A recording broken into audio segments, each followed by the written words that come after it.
Public speaking. It's one of the most feared activities that anyone could engage in. In fact, most people say they would rather choose something more painful than having to speak publicly. Everyone from Hollywood's elite to those working in offices, they're scared of public speaking. Why is that? Why are people nervous? Where is this stage fright coming from? There are different sources for this stage fright, nervousness, if you will. And one is the fear of being stared at. In the animal world, we know a stare is a hostile act. Dogs, baboons, other animals, they defend their territory by staring. It's a hostile act. And when we get on a stage to speak, we could be scared of being stared at. Not just glancing, but staring. You feel attacked, you feel exposed, you feel vulnerable. Another reason for nervousness is the fear of failure. No one wants to look stupid, right? Also the fear of rejection. We have an ego to protect. We don't want our ego to be bruised. We want people to admire us, see us as being intelligent. And that creates fear. Another source of fear is the unknown. If you've never done a speech of a particular type before, going on stage to do it, it evokes fear. And I can tell you from experience, the more you speak in public, the less the nervousness. However, does it absolutely 100% go away every single time? No, I'll tell you from experience, sometimes it does, especially when I'm delivering a speech or a presentation or a coaching or training that I've done so many times. There's definitely a reduction to a very, very minuscule point. But there is, in some instances, when you have not done a particular speech several times, the fear is upped. And it's really that fear of the unknown and the lack of control. So how do we control our nervousness? You control your nervousness by doing a whole lot of planning, a whole lot of critiquing of yourself before you go up on that stage. I would say if you're going to deliver for 1 hour, just 10x that and practice for 10 times the delivery. If you're going to deliver a 20-hour course or 20-hour type of material, I would suggest times 10, so 200 hours. And someone says, well, I don't have time to do all that.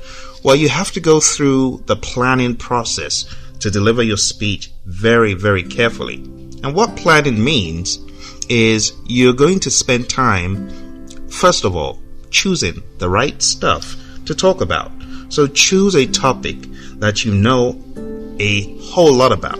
That would be the first thing. Secondly, the preparation, like I said, you got to 10x it. Prepare as thoroughly as you can. Start your preparation very far in advance of that speech date, so you've got plenty of time to gather ideas, create an outline, prepare speaking notes, and practice. Sometimes you could practice looking at your notes, other times you could practice without notes, and other times you could practice in the open, like in a park, somewhere that your presentation will not take place, somewhere your speech will not take place. I also advise not to memorize your speech, because once you make a tiny little mistake, you're out of alignment. That's it. It will be very hard for you to get back to where you were before.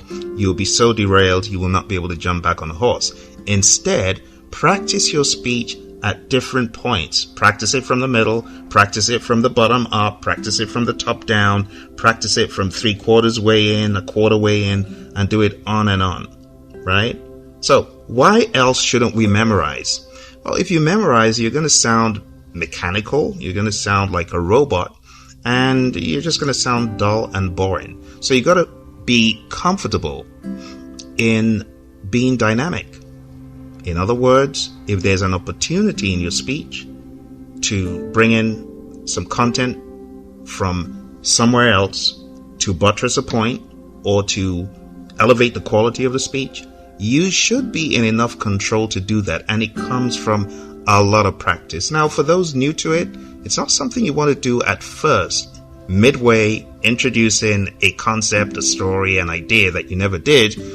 But I have, in time, when the conversation or the speech is going in a particular direction, brought in content that enriches the point that is being made. But it takes a lot of practicing to be able to do that. So I would recommend that you practice the art of imagining yourself giving a very effective speech. Go into daydream mode. See yourself on that stage, delivering valuable content. See yourself delivering without flaws, without fear, right? And this technique is called positive imagery. It's been used by people all over the world in different spheres of life. I would suggest couple it with believing that you will give a great speech, a knockout speech. And that's how you need to think. It starts in the mind. Can you see yourself doing a great job? Then yes, you will do a great job. Also understand that shyness is not a barrier. Some people say, oh, I'm naturally shy, and they try to use that as a cop-out. Being shy has nothing to do with delivering an effective speech. In my mind, shyness can be overcome when you put the audience in the front seat and think about the audience first before everything else. Maybe there's someone in the audience who really needs to hear your message. Well, that should trump your feelings, your shyness, because you've got something to offer. You need to remember that. Without your speech, the individuals who need it will be in the same position. The speech might move them to action, some great actions that might add tremendous value to the world or someone else. So if you don't deliver your speech, think about what could go wrong in all those people's worlds. Not good, is it? So for me, what made me come out of a shell when it came to delivering certain speeches or talking to certain audiences was the words of the great Zig Ziglar. He said, why wouldn't you sell your product if you know that your product can make a difference? You need to remember and imagine that your product, without it, the audience will be at a loss. And that immediately made me forget about myself. I quickly forgot about any form of shyness, trepidation, and I said, they need to hear the message. They need to know the message. And that goes to the next point. You got to shift your focus from you to them, from you to the audience.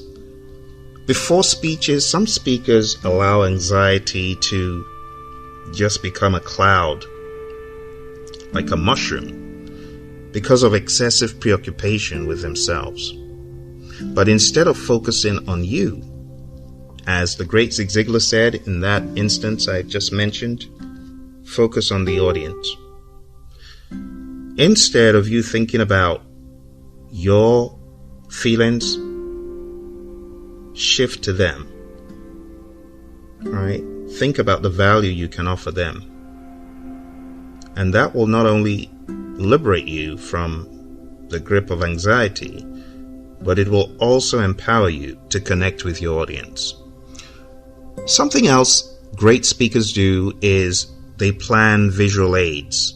Now, visual aids could help. They could help. They could help shift an audience from staring at just you to some other point, some other focal point in the room, such as a presentation, an illustration. Visual aids can also help you as you move around a room, moving your hands around, your arms around.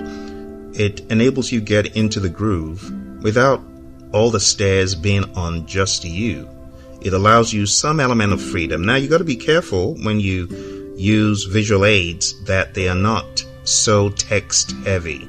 Instead, you want the picture to be able to speak more than 1,000 words to the audience. It must be a very compelling picture that could in and of itself evoke certain reactions of a positive nature maybe pensive reactions if that's the effect you're going for, but something very compelling to help you as you deliver the content, to act as an aid, as a boost. It could be really powerful when done the right way.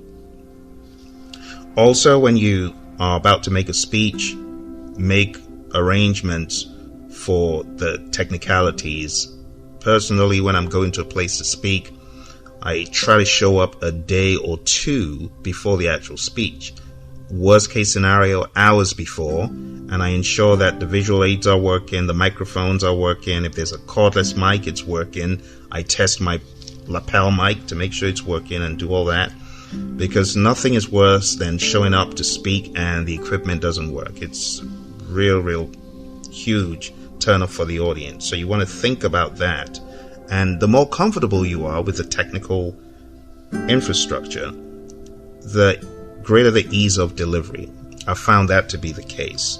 You could actually practice whatever you're going to deliver while the room is still empty. And this is done not only in the world of public speaking, but in the world of performing as well. It just helps. It presents a very nice warm-up. I would also advise, as you begin to deliver your speech, spend time practicing the introduction, because the first few seconds of a speech is the deciding point as to whether an audience is going to warm up or shut down. So great introduction, start big and finish big, right? Most speakers, actors, and musicians report that after the first minute or two, their nervousness moves to the background and the rest of the event is relatively easy. An opera singer once said, "I grow so nervous before a performance I become sick. I want to go home. But after I have been on stage for a few minutes, I'm so happy that nobody can drag me off." Now, perhaps happiness is too strong a word for what you feel, but if you're a typical speaker, the rest of your speech will be smooth sailing. You actually begin to have fun, play with the audience a little bit. Introduce carefully a bit of humor. Also, learn to embrace self-deprecating humor. There is absolutely nothing wrong in having a laugh about yourself. It gives some insight into your personality. It shows some form of security. Now, of course, all within limits. You want to verify that your equipment and material work. You want to get used to the audience, get used to the setting. So arriving a little bit earlier and mingling with people in the room is not bad. Also, use physical actions to reduce tension. Deep breath. You could do some exercises. I remember one of the first speeches I gave to a firm, I did a lot of exercising and got my breathing to be regulated and got into the right physical state of mind. And the rest was a lot easier. Okay? When you're giving a speech, pause a little bit before starting. Great speakers often pause a few moments before they begin their talk. First of all, it shows that you are in control. It makes you look poised. Secondly, it's dramatic. It builds up the audience's curiosity. It calms you. And it gives you a chance to look at your notes and get the first 2 or 3 sentences firmly in mind as far as where you're speaking from, especially if you're new to the topic. For me, when I deliver content that I'm very used to, I become such a master of it that I could open in a number of ways. And I allow myself to be part of the audience, and perhaps something that happens in the audience prior to me coming on could be a great anchor point for me to start from. But again, it comes with years of doing this. Deal with your body's turmoil. Pounding heart, trembling hands, shaky knees, dry, constricted throat. All those things, you got to be ready to deal with them should they happen. And I've found moving through and across the stage helps than standing at the podium with trembling hands or a quivering voice. You really have to practice to get into the groove of delivering and dealing with any form of nervousness, right? So you usually suffer the greatest discomfort in the first few minutes of a speech, but things get better, right? If your symptoms get worse as you go along, it might be because your mind has taken a wrong path. So let's examine two paths. And this is from the great book of Public Speaking by Hamilton Gregory. And if you think about the two routes, you got stressful event happening. The symptoms are your pounding heart, trembling knees, and so on. The wrong thing is thinking, oh my gosh, I'm falling apart, going down the tubes, this is going to be a disaster. And then your symptoms get worse. And the result, you panic, you break down in tears, you run away from the room, or you stand in agony as your mind goes blank. Have you ever been there? I've been there, but I haven't gone to the point of running out of the room, but it's gotten pretty bad. Pretty bad. You just got to correct it. How do you correct it? So the right way to think is, this is unpleasant, but it doesn't mean disaster. If I focus on getting my ideas across, my tension will stay under control. Your symptoms are still present, but are under control. And the result? You let nervousness energize you, and you proceed with your speech. It is not uncommon to have nervous speakers deliver some of the best speeches ever. Also know that some of your symptoms, most of them in some instances, are not seen. Also, don't mention it. Don't mention your nervousness. Don't apologize for it. And don't let the audience upset you, right? Just remember, you gotta deliver value to the audience because they need it. If you truly believe you've got substance to deliver, a message to deliver to the audience, to help them, to motivate them, to liberate them, to take them to that next level, then you will act poised as much as possible. You should also practice looking directly at the audience. Now, there's a trick that a lot of speakers use from the stage. They focus on certain points in the room, 360. In that way, you're not just looking in one direction, but you're targeting your gaze on different points around you. And if you're on a stage, it's going to be a 180 view that you look around, but avoid looking just at one place. Engage with the audience by looking just a little bit over until you get good with it, and then you can actually engage with certain individuals in the audience. But at first, you could target a 180-degree view and just a little bit above the head, and it gives that impression that you are truly considering everyone in the audience. Okay? Again, practice makes perfect. You got to practice the delivery so that you're not speaking too quick. You are engaging the audience in a way that you're getting some audience action. If you're delivering content that enables you get an audience to interact, the better. Sometimes you could ask for a show of hands. It gets the audience engaged. Sometimes you could show some statistic that brings the audience in, like really early, and ask them what they think. Maybe even have a polling slide where you ask a certain question. And in that way, they're beginning to show themselves friendly, cooperative, loosening up. You can even ask them to ask their neighbors something. Few more tips before we round up. You got excess energy. You feel it. How do you get rid of excess energy? As I said, use the stage. You could walk about, not pacing up and down crazily like a caged beast, but a few steps at a time. You could let your hands make gestures. Don't clutch notes or cards or grab the lectern like you are a prisoner behind a cage.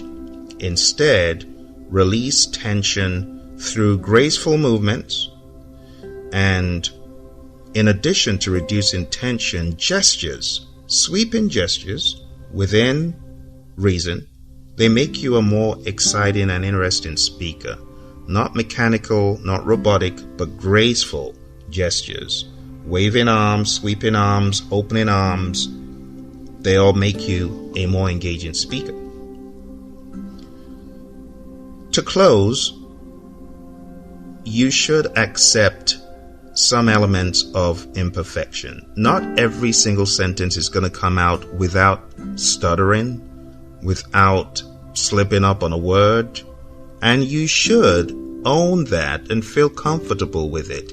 It's part of what makes you human. You will get to the point where some speeches don't have a single flaw, and other times a speech you've done a gazillion times may one evening have a flaw. You got to be ready to forgive yourself and move on from that.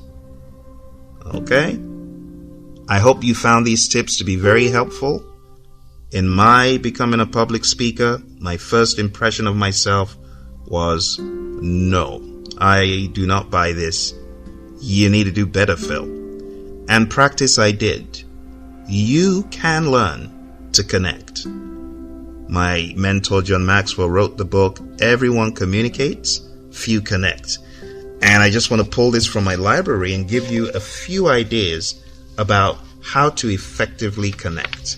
Some principles, some ideas behind communicating and connecting. So here we go. John published this book back in 2011, and the principles are: connecting increases your influence in every situation. A speaker who connects elevates influence. Remember that connecting is all about others, so live in the world of others. Think about their world. Let the examples be relevant to them. Connecting goes beyond words. You've often heard talk is cheap. Yes, talk is cheap. And that's why when we connect, there needs to be some congruence with our body language and our tone of voice. Professor Emeritus Albert Mehrabian's experiments at UCLA illustrated that when you are communicating and connecting a heartfelt message, do so remembering that only 7% is the words. Congruence comes from the tone of voice, 38%, and the body language, massive 55%. So connecting goes beyond words. Connecting always requires energy. You're going to need energy to connect. It takes intentionality. And connecting is more skill than natural talent. Some people do have natural talent to connect, but you can learn the skills involved in connecting. Secondly, we have connecting practices. Connectors connect on common ground. Look for common ground with your audience. Secondly, connectors do the difficult work of keeping it simple. You got a speech to deliver? Make it as simple as possible. 6th grade level, in such a way that everyone in the room will understand what you're really saying. Next, connectors create an experience everyone enjoys. Not only should you make your speech simple, you should also make it an enjoyable experience. That is a skill that great speakers have. They know where to interject humor. They know when to get the audience to respond. They know how to divvy things up to make it dynamic, moving through a journey of delight all the way through. Connectors inspire people. So, in your speech, what elements are in place to inspire, to encourage, to motivate?